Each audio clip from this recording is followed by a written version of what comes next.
กินชมพี่น้องสมมติแรงสมมติแรงตำมดแรงกินก็ใบอีโหลน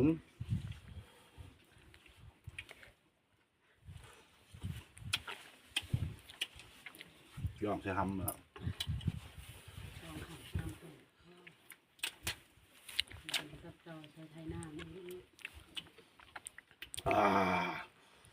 อยู่ในอยู่หน้าคือเก่าเลย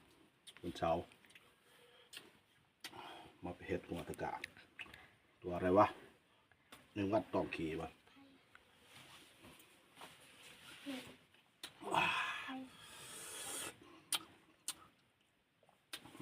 มาจุกุจุกคน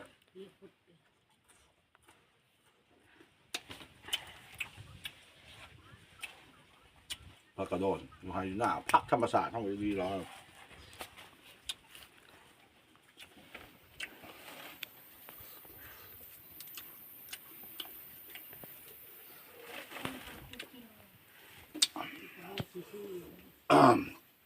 ตอนประแดก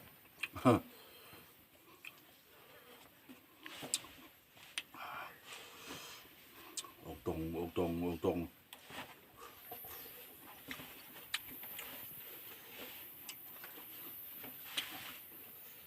เขาเอิ้นว่าต่ำธรรมศาสตร์บ่ต้องใส่ยังลายพี่น้องอันดับหนึ่งเขาไปหาหมดแดงมาหมดแดงสมเขาเดี๋ยวละหมดสมบ่แม่นหมดแดงไฟได้พี่น้องตำหมดแดงไฟบ่ได้เลยมันใหม่ปากเขาเดินเขาไปหาหมดสมมากระตำแจวเนาะใส่เกลือเป็นนัวปลาแดกเป็นนัวเขาแล้วเอาหมดเดิมหมดสมนี่ลงใส่น้ำปลาแดกต้นนี่แซ่บๆนะกระชี้หยุ่งๆน้อยนึงบ่ให้มันมุนลายเพราะจะเฮ็ดเป็นโตโคโลเคเลคือขี่กระต่ายนี่เอาลังคนก็เอาผักกระโดนตั้มใช้น้ำกันเลยก็ได้ก็คักคือกันมาเอาพี่น้อง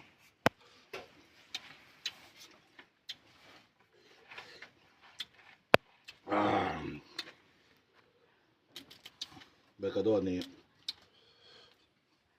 ใบแก่ก็ได้ใบอ่อนก็ได้ยิงตามผู้มัก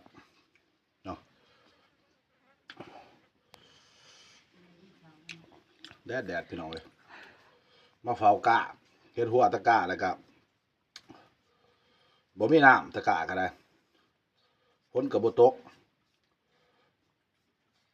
จักหน่อยสิให้มือกองถ่ายให้เบิ่งตะกะแห้งเอิดเติดพี่น้องฮักก็หวานมื้อวานมื้อซื้อ